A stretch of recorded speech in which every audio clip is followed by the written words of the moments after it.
अब से अपनी प्रिपरेशन करके बिल्कुल टॉप लेवल पे कैसे जा सकते हो। आपको हर सब्जेक्ट में 90 मार्क्स चाहिए, ठीक है। कितने सब्जेक्ट है सर? सबसे पहला आपका अकाउंट्स हो जाता है, 500 मार्क्स का एग्जाम हो रहा है, यानी कि आपको जो है 500 में से 450 लाना होगा। Chapter wise question bank, chapter wise question bank समझ रहे हो, मतलब हर चैप्टर से कितने कितने क्वेश्चंस एग्जाम में आए हैं, एग्जाम में कैसे लिखना है, कितना लिखना है, ये सारी चीजें आपको मॉडल पेपर को सॉल्व करने से पता लग जाएंगे। गोल्डन रूल का मतलब क्या है कि आपको क्या गलतियां नहीं करनी है ना। हाँ जी मेरे दोस्तों, तो क्या हाल चाल, मैं उम्मीद करता हूँ आप सब बहुत अच्छे होंगे और आपको बता दूं मैं भी बहुत बढ़िया हूँ। तो स्वागत है आपका हमारे एक नए वीडियो में, जहां पर मैं आपको बताने वाला हूँ टॉपर बनने का सीक्रेट, वो भी कब से, तो जून से पढ़ के। तो चलिए, मैं आयु सिंह इस सेशन में आपका हार्दिक स्वागत करता है और आपको बताएगा कि आप अब से अपनी प्रिपरेशन करके बिल्कुल टॉप लेवल पे कैसे जा सकते हो, ठीक है। तो जैसा कि आप देख रहे होगे कि साफ लिखा है, जून से पढ़कर आप टॉपर कैसे बन सकते हो, है ना। अब देखो, टॉपर बनने का सीधा मतलब है कि टॉपर कैटेगरी में तो वही आ पाता है जो 95 प्लस मार्क्स लेके आता है, ठीक है। यानी कि परसेंटेज में सर 95 प्लस मार्क्स लेके आने का मतलब आप समझ रहे हो, यानी कि ऑलमोस्ट आपको हर सब्जेक्ट में 90 मार्क्स लेके आने होंगे। ओके सर, समझ आ रहा है, ठीक है सर। लेकिन हमारे सब्जेक्ट तो 5 हैं, है ना।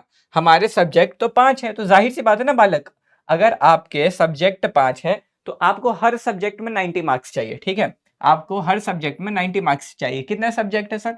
सबसे पहला आपका अकाउंट्स हो जाता है, ठीक है। उसके बाद आपका बिजनेस स्टडीज हो जाता है, फिर आपका इकोनॉमिक्स हो जाता है, या फिर कुछ लोगों का ईपीएस हो सकता है, ठीक है। फिर हिंदी हो जाएगा, फिर आपका इंग्लिश हो जाएगा, ठीक है, हिंदी और इंग्लिश। अब यानी कि आपको इन सभी में हर एक सब्जेक्ट में जो है ना आपको 90 मार्क्स तो टारगेट करना ही पड़ेगा। समझ रहे हो मेरी बात को? यानी कि इन हर सब्जेक्ट में आपको 90 मार्क्स ईच, ठीक है। कितने? 90 मार्क्स ईच, कि हर सब्जेक्ट में आपके 90 मार्क्स आए। क्योंकि अगर हर में आएंगे तभी तो तुम हिसाब लगाओ, 90 मल्टीप्लाई 5 करोगे तो 450, ठीक है। 90 मल्टीप्लाई 5 करोगे तो 450, ठीक है, हुआ ना। अब सारे पेपर्स तो 100-100 मार्क्स के होते हैं। सारे पेपर अगर 100 मार्क्स के हैं तो यानी कि 500 मार्क्स का तो आपका एग्जाम हो रहा है, ठीक है। 500 मार्क्स का एग्जाम हो रहा है, यानी कि आपको जो है 500 में से 450 लाना होगा। अब अगर आपको परसेंटेज मेजर करना है तो आप देख लो, अगर 450 आप अगर टोटल मार्क्स 450 लेके आते हो और सब्जेक्ट आपके टोटल कितने हैं? 5, है ना। अगर 5 से डिवाइड कर दोगे तो आपके 90% तो ऐसे ही निकल के आ जा रहे हैं। अब इससे आप 450 से प्लस जितने भी चले जाओगे, 90% से ऊपर का मार्क्स आपका आता चला जाएगा। यानी कि यहाँ से आपका गोल इतना तो क्लियर हो जाना चाहिए कि सर मुझे सारे सब्जेक्ट में जो है ना 90 प्लस मार्क्स लाने होंगे। हर एक सब्जेक्ट में मेरा टारगेट 90 प्लस मार्क्स का होना ही चाहिए। समझ में आ रही है मेरी बात कुछ? समझ में आ रही है मेरी बात कुछ? बताइए। हाँ सर, समझ में आ रही है, ठीक है। चलिए, तो वही है अब यहाँ पे लिखा, जैसे 90 प्लस मार्क्स लाओगे तो अब कैसे-कैसे वहाँ तक आपको पहुँचना है, मैं पूरी तैयारी लेके आया हूँ। देखो, आपका जून से लेकर के अगस्त तक में, ठीक है, जून से लेके अगस्त तक में आप कांसेप्ट बिल्डिंग करोगे, मतलब आप कांसेप्ट समझोगे। इट मीन्स कि जो भी सिलेबस है उस पे ध्यान दोगे, ठीक है। अकाउंटेंसी के लिए आपको टाइम भी लिखा है, कुछ को 2 घंटे, कुछ को अगर जिसको अपने हिसाब से जैसा लगे। आपको 2 घंटे सही लगता है, आप 2 घंटे अकाउंटेंसी पढ़ो, 3 लगते हैं 3 घंटे पढ़ो, ठीक है? आपके ऊपर है। तो आप इतने देर आप अपना अकाउंटेंसी में आइडियल टाइम दे सकते हो, इकोनॉमिक्स में इतना दे सकते हो, बिज़नेस स्टडीज़ में भी 1.5 आवर्स कर ही लेना। हिंदी और इंग्लिश 30-30 मिनट्स डेली। देखो, टॉपर बनने से पता है क्या रोक देता है आपको? आप टॉपर क्यों नहीं बन पाते हो कई बार? क्योंकि ना लोग हिंदी इंग्लिश कंप्लीटली इग्नोर कर देते हैं। सोचते हैं सिंपल सब्जेक्ट तो है, लास्ट में पढ़ के मार्क्स ले आएँगे। ऐसा नहीं होता। अगर आपको टॉपर बनना है ना, तो आपको हिंदी इंग्लिश पे स्टार्टिंग से बराबर ध्यान देना पड़ेगा। तो हिंदी इंग्लिश को प्लीज इग्नोर आप नहीं करेंगे, ठीक है।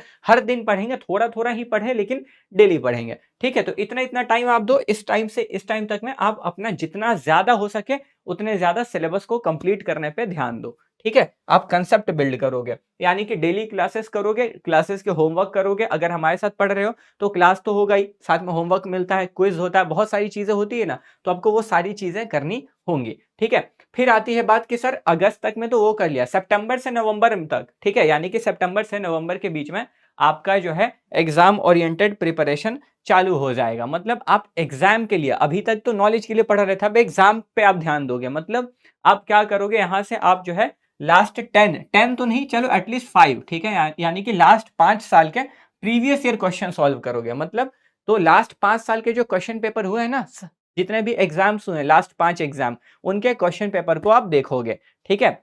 आपको टेंशन लेने की बात नहीं है, ठीक है। आपको यहाँ पे बिल्कुल टेंशन लेने की बात नहीं कि सर हम क्वेश्चन पेपर कहाँ से ढूंढेंगे, हमें कहाँ से मिलेंगे, ठीक है। आप चल रहिए, आपके लिए हमारी पूरी टीम, मैं खड़ा हूँ, है ना, मैं यहाँ खड़ा हूँ, आपको कोई दिक्कत नहीं आने दूंगा।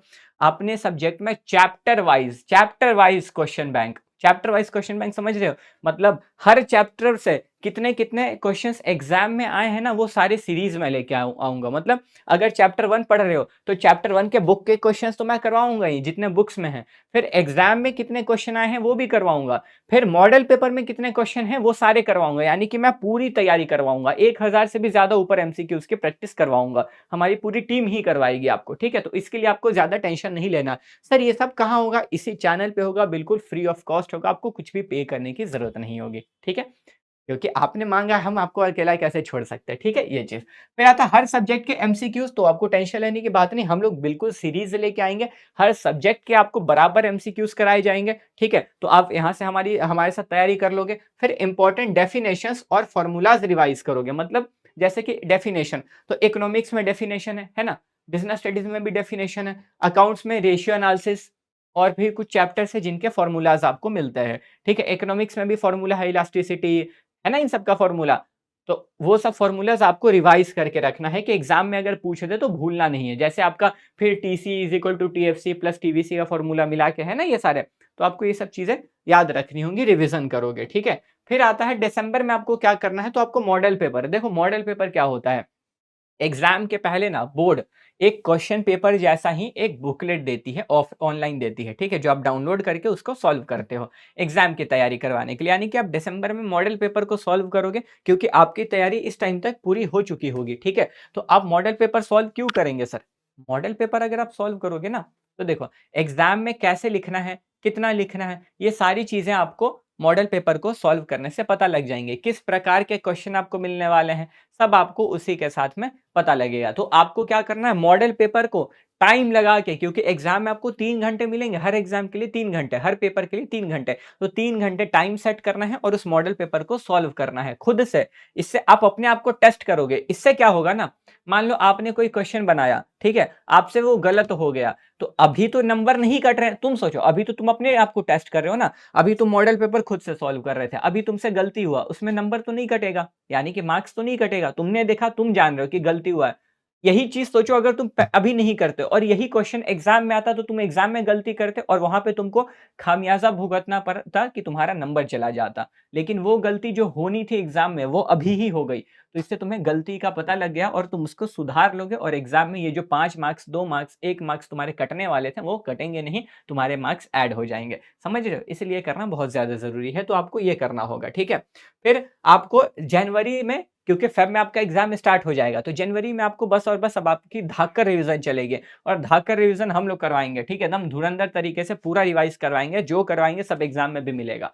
तो और सेल्फ रिवीजन भी आपको करना होगा। तो जो नोट्स आपने बना रखे होंगे, जितने क्वेश्चन आपने लिखे होंगे, जितने क्वेश्चन अकाउंटेंसी में प्रैक्टिस करे होंगे, मतलब आपने जितनी चीजें तैयार करी हैं क्लास करते के टाइम, ठीक है, सिलेबस कंप्लीट करने के टाइम पे आपने जितनी चीजें करी हैं, आप उन सब चीजों को दोबारा से रिवाइज करोगे, ठीक है। याद रखना कि इस टाइम पर और इस टाइम पर, है ना, जनवरी और दिसंबर में आपको कोई भी नया चैप्टर, अगर मान के चलते हैं सर बिजनेस स्टडीज में 12 चैप्टर है, 10 चैप्टर ही पढ़े हैं, तो कुछ भी नया आपको स्टार्ट नहीं करना, 10 ही चैप्टर किए हैं, वही अच्छे से करके खत्म करेंगे। समझ में आई मेरी बात? तो आपको कुछ भी नया नहीं शुरू करना है, जितना पढ़ा है उतने पे ही अच्छे से तैयारी करके एग्जाम दे के आना है, ठीक है। चलिए, तो अब आते हैं, अब आपको क्या करना है ना, अब आपको क्या करना है, अब आपको करना है कि बाबू टारगेट मार्क्स। तो ये तो मैंने पहले ही आपको बता दिया कि आपका टारगेट मार्क्स क्या होगा, ठीक है।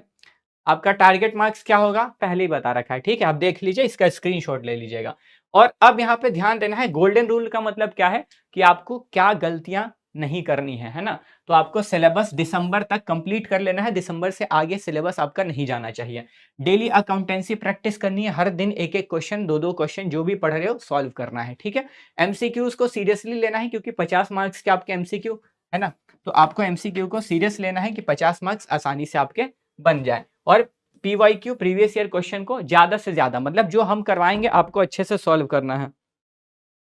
ठीक है? आपको अच्छे से सॉल्व करना है और ये ध्यान रखना कि कंसिस्टेंसी और लॉन्ग स्टडी आवर यानी कि डेली पढ़ना है क्योंकि जो डेली काम करता है ना वही आगे निकलता है। ज़्यादा देर करने से कुछ नहीं होगा, ठीक है? डेली करोगे तभी आगे निकल पाओगे। तो आपको जब भी पढ़ रहे हो डेली पढ़ना है। भले 4 घंटे ही पढ़ो, 6 घंटे ही पढ़ो, 2 घंटे ही पढ़ो लेकिन डेली पढ़ो। डेली पढ़ोगे तभी जाके टॉपर बन पाओगे। क्योंकि सुने हो ना विराट कोहली के लिए भी कंसिस्टेंसी शब्द का इस्तेमाल होता है। उतना ग्रेट कैसे बना है? कंसिस्टेंसी, निरंतर अभ्यास करने से। तो अगर आप भी निरंतर अभ्यास करोगे तो आप बिल्कुल टॉपर बन पाओगे, ठीक है? तो यही सारे कुछ मैं छोटे-छोटे टिप्स आपके लिए लेके आया था।